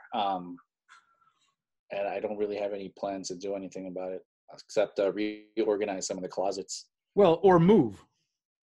We're going to buy a house next year. Excellent. Make sure you have a room dedicated just for boxes. You know what's going to happen is like Endgame's going to drop, like the next Spider-Man movie's going to drop. And before you know it, like I'm going to build a house like Ronnie Stark on Facebook and Instagram. Like that's the only solution. You need a basement. I mean, there's just don't even look at a house that doesn't have a basement. Oh, I know. Like we looked at a couple places with basements before we got this place. In hindsight, those places looked amazing. Yeah. Sabrina, where are all your stuff? Now you don't have how many pieces do you have in your collection now? I have 9. 9. See, this is what I love. Like she's got 9. She'd had 12. Now she's got 9. Next week she'll have 10. Then she'll have 8. It's awesome. That's really probably the smart thing to do and the way you enjoy them the most. And you have a good time shooting them, right? And just looking. I sure do. Yeah. Awesome. So do you keep the boxes? Yes, I have probably 6 boxes all in my closet. Okay. And what about the custom ones that you build? Like, do you keep all the individual boxes? Like, here's the box that the head sculpt came in. Here's the box that the outfits came in. Do you keep all those little segmented boxes? I do, but they're so tiny. They're a lot easier to kind of keep. Oh yeah. So space issues. I mean, for me, I was looking at this over the weekend, and I was really trying to find a place for some of the shipper boxes and the art boxes that I've just gotten in, and you know, you know how you look at things sometimes, like you look at a cluttered area of your house and you look over it, but then you look at it from the perspective of somebody who doesn't live there, and you go, wow, that's just a big pile of crap right there. You know what I mean? And that's what I see with stuff, and I'm like, wow, this is out of control, ridiculous over here in this corner of the basement. I have friends that come over who, some of them are toy collectors, but like later on tonight, I have a friend coming over, and his wife is coming. And now his wife is not into that stuff whatsoever. Okay. I know that I try to hide as much clutter as possible when she comes, because she doesn't understand the world, and I must just look like a hoarder to her, with just like stacks of boxes in the corner. There's my eBay pile of old figures are in another corner, and it's just like, you know, I must look. Probably appreciates that too, because if he's, I don't know how many he has, but like, you know, you go back to home and you go, you're not going to be like Tom. Yeah, no, I guarantee you that's a sticking point in their conversation, because he's like Sabrina. His collection is very cold and very selective. And when he moved out from the East Coast out here to the West Coast, his amount of collection dwindled to a very small box where he was allowed to take with him. Yeah. So that's another point. Just moving this stuff. I don't think we're going to move from this house. This is probably our final house, but like, I can't even imagine. I didn't have any of this stuff the last time I moved. No. And if I got to pack all this stuff up, oh my God. I want to finish the basement. It's not quite finished. And I can't even fathom that. Just getting them out of here and putting them in another room is just going to be, it's going to be at least a week. So when I moved cross country, I think I had at the time 3 Hot Toys. So that was it. And since then, it's exploded to, I don't even want to count. Right. But recently, last year, they did a thing in our entire complex. There's termites, so they had to bomb the buildings for termites. Now, I'm a little overprotective about all of my stuff for reasons that, A, the building was going to be unlocked and open, so anyone can kind of come and go. Yeah. But B, I don't know what the gas for the termite stuff was going to do to any of my collectibles. So what I did is I rented a storage unit, and I moved everything in my house. Wow. A storage unit, which I filled, and I got a pretty big storage unit, and I filled that storage unit from back to front, floor to ceiling. And it was weeks of packing and moving, and it was just a nightmare. Yeah. I can't fathom it. I just can't. TJ, you're going to have to do this. Yep. He's just shaking his head. All right. I think that's sunk in a little bit. A year and a half ago, and when we moved here a year and a half ago, like the Netflix Daredevil just arrived, and like the Civil War figures arrived. So I think I probably added 25 to like 35 more figures. But I remember packing. Like I had to take off all the hands, all the guns, all the accessories, put them into each box. And like I would stack these boxes I got from like U-Haul, and there were probably like 4 or 5 boxes. And I have about 7 custom Colonial Marines from like the second Aliens movie. Like those had no boxes. Like I built all of those. Like those are still in a storage bin underneath my stairs. You know what? Maybe I'll just die here. Clutching your figures. All right. And you didn't talk about where you keep your boxes, by the way, Trevor. Okay. Yeah. So I have a growing collection of metal shelving from, you know, the Home Depot, Lowe's type of stuff, industrial things. And currently I have 1, 2, 3, and these are like the 6-foot, 5 shelf, 2.5 feet deep shelves. 3 of those pretty much filled with stuff, and then there's big stuff that doesn't fit on there, like the Jabba boxes and things like that. It's nuts. Yeah, I have the box from my TARDIS, which from Big Studios. Now that thing was like a refrigerator getting delivered to my house, and I'm like, well, I mean, if I ever want to get rid of this TARDIS, the thing is polystone, so I can't. Oh God, yeah, that's like the Jabba. That's the Jabba. That's what I said. I think I said this on our first take on this, is that if I ever want, or maybe that was the first show, if we ever want to sell that thing, I got to sell it locally. It's going to cost an absolute fortune to ship. Yep. I'd be scared to ship it because it's massive. It's huge. The guy, I bought it from somebody who shipped it from the Midwest somewhere, and it was amazing the way he packed everything. It was really incredible, and it made it in one piece, which was amazing. But just, yeah, it's starting to get to me. Yeah. I've considered numerous times buying a storage unit offsite just for the empty boxes of my car. I don't want to spend more money on this on a monthly basis. Again, not to get too deep, we had a storage unit for a while when we had a smaller house, and it was just like, well, this is a waste of money. I'm keeping crap I don't need. You know what I mean? And we really, there was a lot of crap. It comes into the point, though, where it's peace of mind, right? You're obviously, I'm guessing the shelving that you're talking about is directly behind where you're recording from, because you keep looking back there. Mm-hmm. So it's to the point where I have some boxes over here. I have in all of my closets. Every time I open up a closet, it hurts me a little bit inside that all of my storage is filled to the point where I might have something falling on my head just opening up the closet door. Where I'm like, is it worth me to just take $45 a month or something like that and just get a storage unit so I don't have to worry about it? In your case, you know, you're renting? Yes, I rent. I would, you know, it's kind of a different story. I don't know why it's a different story. I mean, it's all just money you're putting out, but like, I feel like I have a house. I shouldn't have so much stuff that I need to buy a storage unit. You know what I mean? I have a basement. I should manage the space a little better. I don't know. I'd put them up in an attic. I'm worried about like plastic melting and things like that. I don't know. It's just, it's kind of crazy. I get the point that you're coming from, but for me, it's like I rent, so I'm already paying monthly for the place I'm in. Do I really want to add the cost of a storage unit into this is what my monthly rent is? Not really, but maybe. Yeah, but I mean, when you're limited by, I think it's the difference is when you're limited by space, and I've lived in apartments, and our first house is a very small house, like apartment sized, and you maximize the space, and you don't buy, things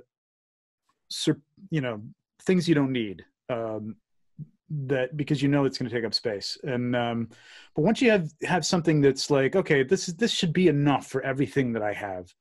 And then you're still running out of space. Not that we're running out of space, but for this kind of thing in the right environment, it's just stupid. It's a wake-up call that you might have too much, and you got to cull that collection. This is what I started thinking about this weekend, right? So because I have other things like comic books and stuff like that I've got to get rid of this stuff. I've just got to sit down. And that was going to be the winter project, and the winter got by, and now it's the summer or spring and whatever. So anyway, you guys have spring out there? Oh, I didn't know that it was springtime already in February. Oh, yeah, it's lovely. You should try it sometime. So trading up. So now, Sabrina, this is kind of what you do. You trade out. I don't know if you trade up for like a better version of a figure necessarily. Have you done that? I have for Captain America. Okay. You just like that beard. From where to where? I do. I've had all the Captain Americas at one point, except for the Golden Age one. Oh, so. Yeah. That's the only one I have. I love that one. And you've traded up for what reason? Because you just want to keep one version of him in your collection, or? Hot Toys just kept on improving on him. Like, his body looks great now on the Infinity War cap. Mm-hmm. Yeah. They fixed it with the concept art cap, and I think they just kept that body over for the Infinity War. Gotcha. So for you, and we touched on this a little bit in our first version of this, for you, it's that perfect version of something, and you've done that with Star-Lord. You've improved one Star-Lord, adding things from other versions of him to create the best version of that. Yeah, I bought 3, but I made 2 out of combining all the pieces. Right. So that's, which I think is really cool. Like, that would be a really cool way. I don't know what I'd do that with. Anakin, you have 3. Just keep one. I will say, Sabrina, you should be very proud of me. I actually sold my very first Hot Toys figure this weekend, actually. Really? Sold my Volume 1 Rocket because Volume 2 has everything that I could ever want on a Rocket figure and then some. And Volume 1, I was keeping it around just because I liked the orange look of the uniform, and having the extra gun was great. But at the same time, dude, do I really need 2 rockets? No, I didn't. So no. I was like, finally, my first time ever selling a 1/6 figure. TJ, what have you sold? Have you sold anything lately, or are you delving into this with Han and Chewie? I had 2 of the stealth Captain Americas. Okay. One was something I bought from eBay, and like I wanted to modify it. I couldn't do it very well, and Rob Wood sold me his modified one. So I had two. Ironically, I sold my other stealth cat back to Rob because he started to Jones, and he wanted to modify something again. So you're talking about the strike suit, right? strike suit, yes. Okay, yes. thank you. So I bought his, he bought mine. Interesting. That's so good. Those are the moves I've made lately. That's a rarity. Those are lateral moves more than anything I know, else. really. That is not culling your collection. That is just balancing your collection, keeping it very. He's actually making a better modified strike suit, so I'm waiting, Rob. I know you're going to be watching this. I'm waiting for you to sell it to me. Rob is another person, actually, speaking of culling his collection, that I always see, like Sabrina, his collection kind of ebbs and flows. Like, he'll bring a lot of figures in, and then a lot go. And funny enough, right now, he's in the process of bringing a lot back in, and I'm just waiting where a year from now when a lot go back out. That's interesting. Now that you say that, I realize that. I guess it just didn't. Because Sabrina, you usually like call it out that you're doing something in your story. Like I think thinking about getting rid of this one, or I got rid of this one, or I got a new one.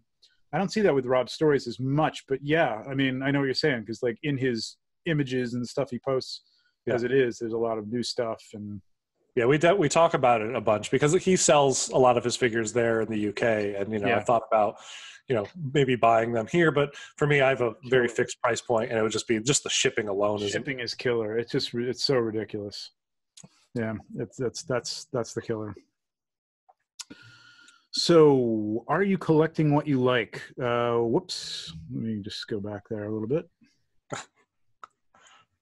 Are you collecting what you like? I'll fix that in post. You have a lot of fixing to do in post. Yeah, I'm going to be doing a lot before Sarah's show tonight. Are you collecting what you like? I just pulled this up. This is an all 1/6, obviously, but I get into other things, and I've pulled some stuff. Like I got Scott Peterson is a well-known custom guy, and he'll make things, short runs, and we'll talk about this another time, but small volumes, 30 figures, and he did the Revenant. Okay. Yep. Yeah. I remember seeing that one.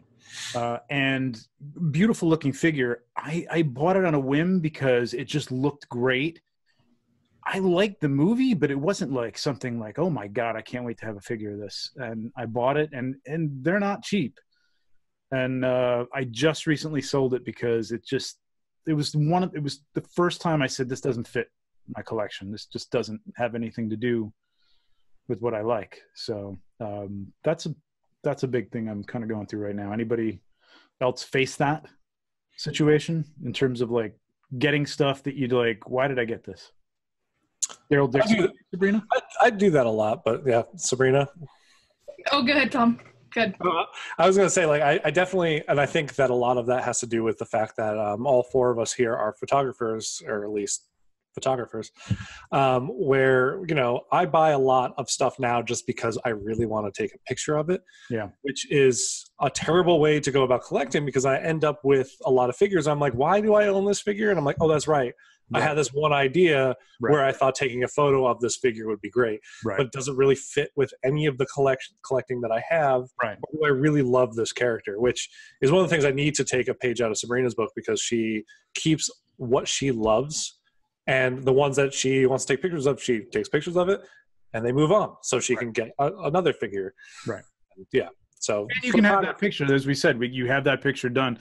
Not everybody's a photographer and that's watching this, and it's the same thing. But you got to really kind of look at it and go, and I think it is tough, Tom, as a photographer, because there's things like, I did the review for Holly Golightly, and I did something fun with that, and it was fun to shoot, but it's not something like I've never seen Breakfast at Tiffany's all the way through. I've seen bits and pieces. It's an okay movie, it's a classic, but it's not like something I need on my shelf, and yet it's sitting here in the to sell pile ? Like maybe there's something cool I could do with this later on. But it doesn't. If I was just collecting and it had nothing to do with photography, that's something that just doesn't fit in my collection. I would have a much smaller collection. I'm looking at the shelves. I mean, there's not much that doesn't fit that category. I've got James Bond Goldfinger figures.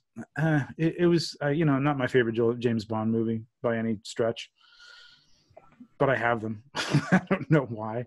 Yeah. TJ? TJ? I did that with Daryl from, so did Daryl was something you just didn't finish, or you got to the point where like, meh, I don't care about this character anymore? It was more I didn't care about the show that much anymore. Well, you lost. Kind of started going downhill for me. I'm like, not worth it in my opinion. Yeah, a lot of people are feeling that way about The Walking Dead, including Tom, apparently. I read all the comics, so I got my Walking Dead, and when the show started to kind of peter off in terms of just kind of not a lot happening, I was just like, should I be spending an hour watching the show anymore when I know I have, to me, I've read the superior version of this story. Right. So, yeah, I just stuck with that. Yeah, that and that's another thing. I don't have a bullet point for that on there, but are you collecting for value? If you're collecting for value, it's things like that. Like, I think I told this the last time we were on, is like I bought a custom Negan outfit, expensive Yunsel outfit. I took it out and I looked at it, the 3.0 version that I had, and it's like, this is just as nice, A, and B, in 5 to 10 years, nobody's going to know who Negan is. And why do I need a $600 figure of Negan? So you know what I mean? It's not Luke Skywalker. Mm-hmm. It's not even the Godfather or even Tony Soprano. You know what I mean? It's like, I don't think it's going to have that kind of lasting impact. People will watch it again, I'm sure, in the future, like they will Breaking Bad. Yep. But I guarantee you 10, 15 years from now, you say to something, hey, that it's like somebody saying like, hey, you want this great figure from the Ghost and Mrs. Muir? Like what? Like, it's a My Three Sons figure. Like, what? What is that? No, but at that point, you'd hope that the reason why you have that figure is because it meant something to you. That property means to you.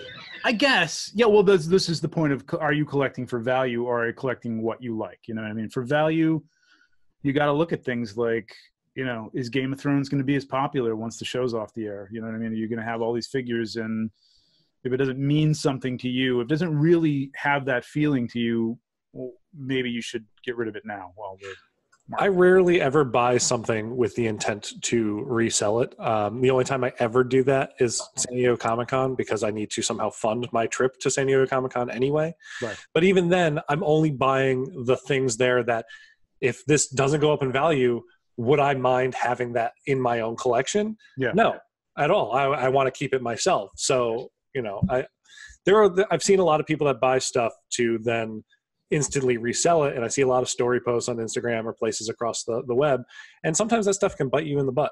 You can't tell how things are going to be valued. I feel like being in like an apartment like you're in, or like, I mean, everybody has limited space. There's only so much space, but I could expand this. It's going to be a mess, but I feel like, and I don't know, Sabrina, if like, I don't know how, you've kept your collection small, but I'm sure you have more room for more stuff. Like, I'm sure you could get 2 or 3 more details somewhere in your place. That Neo looks lonely. Yeah, Neo does look lonely. Hey, he doesn't have a duffel bag next to him. Also, like, keep them one to a shelf, which is beautiful. Like that's, I love that. I wish I could do that. But I feel like if you have, like, not infinite, but less than finite space, I jump on things like all the time, like, ooh, I got to have that. You know what I mean? I just got to grab it while I can grab it.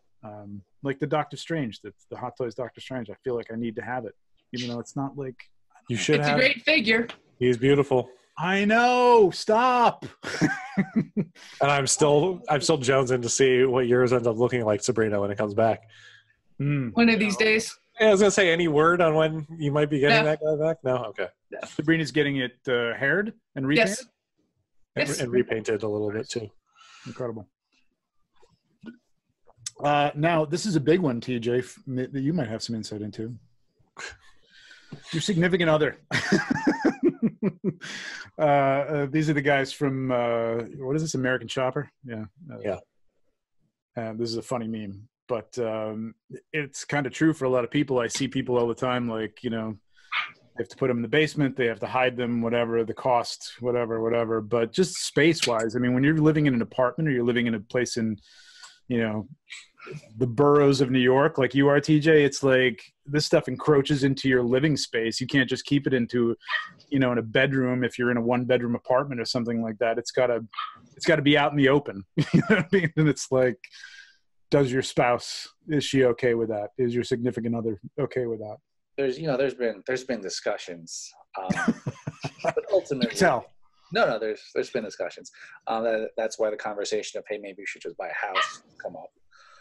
But for the most part, like she's supportive. She knows it's very much a hobby. I have a very stressful job, and coming home and having something to occupy my mind, I think she appreciates that. And she also on occasion does get me stuff for like birthdays and Christmas. Hobo Luke I got for Christmas. Nice. Amazing Spider-Man 2, that figure came out a few years ago. Like it's like nowhere near my favorite Spider-Man figure, but because my wife actually took the time to look for a seller in Hong Kong that had it so that I could have it for Christmas, like that's never leaving the collection. Right. If you look behind me, you can probably see like a bunch of boxes. There's boxes, there's accessories. Well, yeah, I mean, your stuff is underneath the couch and things like that. And, that's got to be some point of, I know that if my stuff was, I think I had it in a shared room at one point in the house, and it was a room that we don't even really go in. And it was still a little bit of I could tell. I mean, wife's very supportive, but maybe not out in the living room. You know what I mean? Maybe I don't want Darth Vader sitting in the office. You know what I mean? And I think my dogs are getting upset because like they can no longer crawl underneath the couch, taking up some of their hiding space. Sabrina, I'm not getting into any personal, but have you ever had this issue with anybody or anything? Never. No. Okay. No. Nobody cares. Good. No. That's cool. Yeah, I mean, it's good to have somebody who's supportive, but I can see that if it starts encroaching on your living room and it's not really living room decor. I mean, if you've got a den or you got a extra spare room or something like that, that's great. But,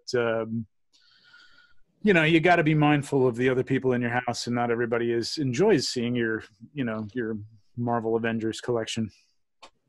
I don't know why, but they don't. And finally, and I love this image. Nice. Did you make this image yourself? I did. I actually did. I was trying to find a visual way to interpret this. But there was actually an article on Jedi Temple Archives, which is a good site about a lot of Star Wars figures and stuff of all different sizes. And that's what kind of got me thinking about this and they had the coffin filled with Star Wars toys, of course. But you can't take it with you. And like, who is going to deal with this should you come to your untimely end? Oh, I have a plan. Do you? Please tell. Yeah. So, indulge us. A random story. Like, there was a point in my life, maybe like a year and a half ago, I thought I was going to die. So, like, that night before, I actually texted my friends. I'm like, Joe, you're getting my camera gear. Like, Donald, wow. I'm going to give you all my toys. And, John, like, just erase everything on my computer. This is before private browsers, I guess. Yes. The folder that says Hot Toys, erase that one first. All the receipts from those, get rid of those. Yeah. Well, all right. So that's a plan. So your plan is, should you have some time beforehand to call, and I won't even delve into that situation right now, but you could tell everybody, but do you have it in a will? Or some document that says John gets this. It's in a WhatsApp chat group. Chewy. It's in a chat group. I mean, that counts. Right? Well, that's legally binding, I'm sure. Yeah, I'm sure they already took. If it isn't now, I'm sure in a couple of years it will be. The way technology is going. Tom, all you have to do is point to this video later on and just say, "Look, he promised me the hand chewy." Yeah, exactly. I think that video actually got lost to time. Oh, that's right. We don't have that. Okay, yeah, sorry. I think that's why you forgot to record it. Right.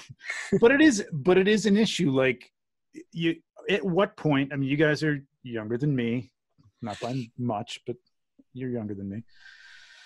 At what point do you say, okay, you know what, it's time? And this is why I was feeling about the comic book stuff. Like, I don't really look at this stuff anymore. And I have seven long boxes of comic books that I've collected my entire life. And like, it's got to go. Yeah. It's just not bringing me joy anymore. And I don't want to have to burden anybody with this stuff, because I've seen what happens on the other side of somebody passing away and leaving a bunch of stuff that people just go, God, I don't even want to even bother putting hundreds of things on eBay. You know what I mean? So it goes in a yard sale and somebody picks it up, and that's fine. I guess somebody gets a cheap collection, but it kills you because, like, you know, you have this great collection, and it's worth. And honestly, that could help pay for all the debt of, you know, funeral arrangements and all that other stuff that can go in. That's it. Or I mean, honestly, like, I mean, a lot of times people think that they have a lot of money, you know, in value in collections. And when it turns out somebody looks at it and goes, well, you know, not really. Just the face value of the stuff that I have here, if you could get the money back that you spent on it or a little less, it's a lot of money. You know what I mean? And I would hate to see that go without my wife knowing that. I'll be dead. I don't care if she knows at that point. But, you know, I mean, you really got to kind of lay that stuff out. I've done this. There's an application called, I don't know, it's some home inventory thing. So I've taken pictures of a lot of stuff and put a value on it, kept that file, and I'll, you know, tell her where that is later on. But yeah, you really should have a plan for this stuff, you know, and what point do you get rid of it so that somebody doesn't have to deal with it? I think a lot of the good things about my current situation is that I have a lot of friends that either work in the toy industry or they're collectors. So I've already even told my parents, if I happen to go before them or anything else, and I've told these friends that the collection, whether or not the money or whatever goes to whoever, maybe it goes off to paying off all the debts and everything like that I've incurred or that incur after passing, call these people, because these people know the values of these things or where to go, where to sell these things, or just give it to them and let them deal with it, because they understand that kind of stuff. So I definitely have like a path off to where that stuff goes. But, you know, I also have, and it's the hardest thing is I'm an art print collector as well. Right. So I have a lot of pieces of paper that might be this big, but worth a ton of money that most people will just be like, oh, okay, just throw it in the trash. Well, exactly. Yeah. Yeah, exactly. And you've got to have that stuff documented. It's a lot of work. Yep. Believe me, I can't even keep track. Like, I turn around and like, oh, I forgot I had that, you know, let alone like I'm going to document that and put a price to it. And Sabrina, you've got stuff that, you know, I mean, the custom work that you've put into things, and I've done some of that with some of this stuff, people would not know the value of that. They had no idea what you put in, you know? So like, do you put that down somewhere? Do you have a spreadsheet of like what you've spent on figures or anything like that? Not at all. I don't really put a value on them, actually. No. It's a personal value, right? Yeah. Yeah. Yeah, of course. But I mean, just in like, I used to keep track of like all the orders I had going on in Sideshow Collectors. You know what I mean? Like this one, I paid that as a deposit. I've got this one coming. That should be coming later on, blah, blah, blah. And it was a lot to keep track of. And, you know, I'd look back and I go, wow, this is a lot. You know what I mean? And just having a spreadsheet of that stuff is could be a good thing. Yeah. It's a tough question to approach, but I think it's something people got to think about, like what happens to your collection when you're gone. I think a lot of the collectors, you know, for the most part, what I've seen on, you know, the Facebook groups and whatnot are younger, so they definitely don't think about it. But it is something that they should start thought into. Yeah. Yeah, because like with comic books, I thought the same thing. I'm like, I'm going to have these things. And you're going to pass them down or something. 35, I'll have these sold and I'll make a fortune. And I waited they're like the stock market too. Like if you don't sell them at the right time when the property's hot, you know, you don't make as much. And then sometimes you can't even get rid of them. Nobody wants this thing. You can get them all digitally now. Back in the day, like comic book stores were buying all those boxes back, and they would go through issue by issue and be like, okay, we'll take this one, this one, this one. Correct. Now it's like they see you walk in with a box, they're like, sorry, we don't buy. Exactly. Or we'll give you $10 for the whole box. Exactly. Which is kind of the way you got to sell them now. It's really kind of ridiculous. But, you know, I mean, I don't want to have these things around because they're just going to go in the trash. I guarantee it. Not by my wife's hand, but at some point it's going to be like, it's too much to deal with, and I don't really want to burden anybody else with that. You know what I mean? If I have friends that like come over and want to take stuff, great. But honestly, there's just a lot of stuff that nobody wants to deal with. The stuff, it's like for us, it means something. But if you have a parent or something that passes away and they had a collection of Hummels or something like that, and you're like, I have no idea what the hell these, I can look them up on eBay. But then there's 100 of these things. I'm going to put every one of these up with a description of the condition and, does it have a scratch? Was it the alternate version that was released in 1978? I don't know. I don't want to Do you think we're like 10, 20 years off from seeing Hot Toys show up at Antique Rodeo?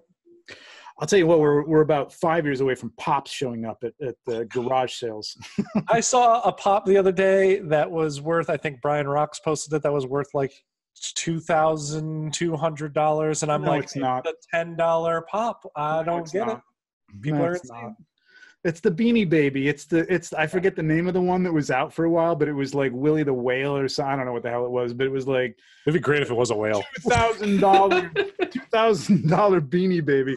I'm like, no, it's not. No, you have to sell it in that moment, because like we were talking about with Doctor Strange earlier, right before they released the Infinity War, Doctor Strange, the original one was $1,000 figure for an instant, and then it dropped right back down instantly. So you got to find that groove. For example, like you, in the picture of my collection, you pointed out the last time we tried to do this, the Monty Python figures, and I pulled those out. Now, granted, I had those in the garage for a while, which wasn't good because it was not temperature controlled. But all the leather pieces that were on there, all the straps on the shields and stuff, are all falling apart. They're all cracking. Oh, really? And all that stuff's going to happen to all the stuff again. If we go back to our first show, as to what is going to happen to this stuff if you don't take care of it. And that's going to happen. You know what I mean? So 15, 20 years from now, you may be looking at a pile of crap that nobody wants. I mean, who is going to really be into, Infinity War in 20 years? You know what I mean? It's funny that you say that, because I remember growing up, my dad is a huge Howdy Doody fan, which I don't know if you remember that show. Perfect example. So when I was, I want to say, a teenager, there was a time when we were looking at getting him a Howdy Doody figure for a milestone birthday. Nice. And this is a show that no one of my age generation or anything knew anything about.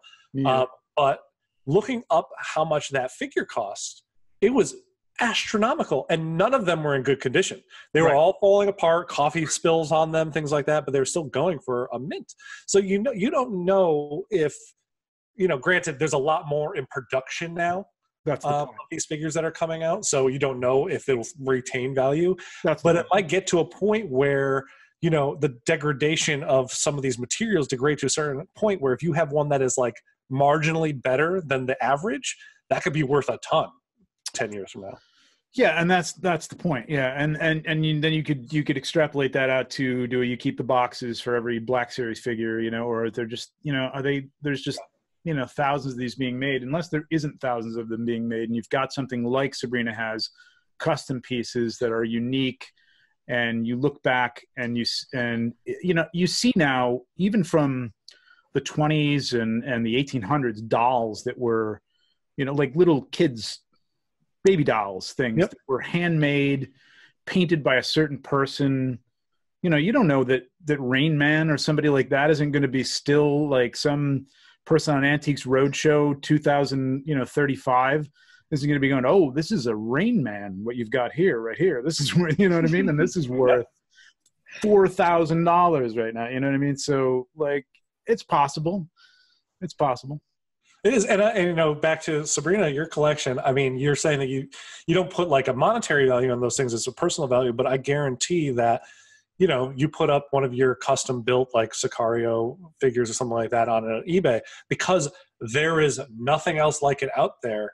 It might have a value that would just absolutely shock you. It might pull you away, or it might not. But at the same time, because it is a unique item, I feel like uniqueness and things like that are, there's a value to it intrinsically in the fact that you can't get it anywhere else. Have you had anybody offering you things for certain figures that you showed? I have a lot of people that want my Lou Bloom. Oh, yeah. A lot of people that want that. Oh, yeah. Yeah. That was a small run, right? That was somebody did that, or was that something you put together yourself? That's Vimmel sculpt. Right. And then I just bought the clothes on Kit Bash sites. Oh, really? Yeah. So Wow. that's not custom clothing or anything. Wow, that's really good. See, now that's unique. Like there is only one of those. That's not even like a Yunsel run that was like a low run or an Iris or whatever. That's something you put together yourself, which is... And it looks great, too. Thank you. Right, but somebody's got to like that character, want that character, et cetera, et cetera. So, yeah, I would say, personally, being the elder statesman here, that get your shit together, get a record of it, and make sure somebody knows where it is and knows the value of this stuff so that, you know, I mean, if you care about it, somebody takes care of it afterwards and, you know, either gets it to the right people or gets a little money out of it to, like Tom said, pay for your to Hollywood. Stuff we don't want to talk about. Yeah. Came up with a new wherever. Put you in a DTOLF in somebody's room somewhere. You know. Yeah. What was that, TJ? I just came up with a new plan because of Tom. Oh, nice. I'm identifying one person who knows all the value of everything. Lenny, if you're watching this, you're in charge, buddy. Okay? Really? You're putting Lenny in charge. Really? Lenny's in charge. Shocking. Lenny has a display case very much like Tom's is in the background. And yeah, he knows everything. He's taught me a lot about the custom stuff that like I buy, even before I started talking to you guys. Mm-hmm. So he's in charge. Okay. Lenny, where I live. Congratulations, Lenny. Now, you better watch your back, TJ, because Lenny might just decide that, you know, the collection might be worth a little more than friendship. Think he's going to kill me? That would I don't know Lenny. So that would be an excellent movie, like some sort of dark 40-year-old virgin type of thing. That would be horrible, Trevor. That is horrible. A horrible thing to say in a horrible movie. I don't want to even think about someone trying to hunt me down because they want my action figures. If it comes to my life or them, take them, okay? Just take them. Come on, how many people would relate to a horror movie like that, like, or a suspense movie that the guy tries to kill his friend because he wants his collection? How great would that be? Come on. That would be a straight to Prime release. Oh, stop it. Ever seen Single White Female? Come on, it's very similar. It's the same type of thing, except with like for nerds, you know, instead of whatever. Anyway, all right, screw you all. It's a good idea, and call me, and I'll work on the script. Well, thanks everybody for staying tuned for, I think we're on hour 2 now, past hour 2. There's a lot of cuts happening in this. I think this is going to be the norm. And you know, as much as I was going to start out, and I started out the one that we previously didn't record saying, I think we're going to try and keep this short. We're not. It's just, this is going to be it. This is going to be the show. Put it on while you're pretending to work tomorrow and, you know, enjoy it for a couple hours. You don't have me on if you want to keep something short. Let me just tell you. Or me. Yeah, I think. Yeah. Real long-winded. Thank you, Sabrina, for joining us. Yes, really appreciate it. Again, check out Sabrina at legendary.outlaw_ on Instagram. Amazing portrait photography of all her incredible custom figures and customized figures. Don't forget to subscribe. Hit the button there. Follow us. Leave a comment. Tell us what you'd like to see in terms of figures that haven't been made yet. What your plans are for your collection and how you make sure that you don't get out of control. All those things. And we'll see you in 2 weeks.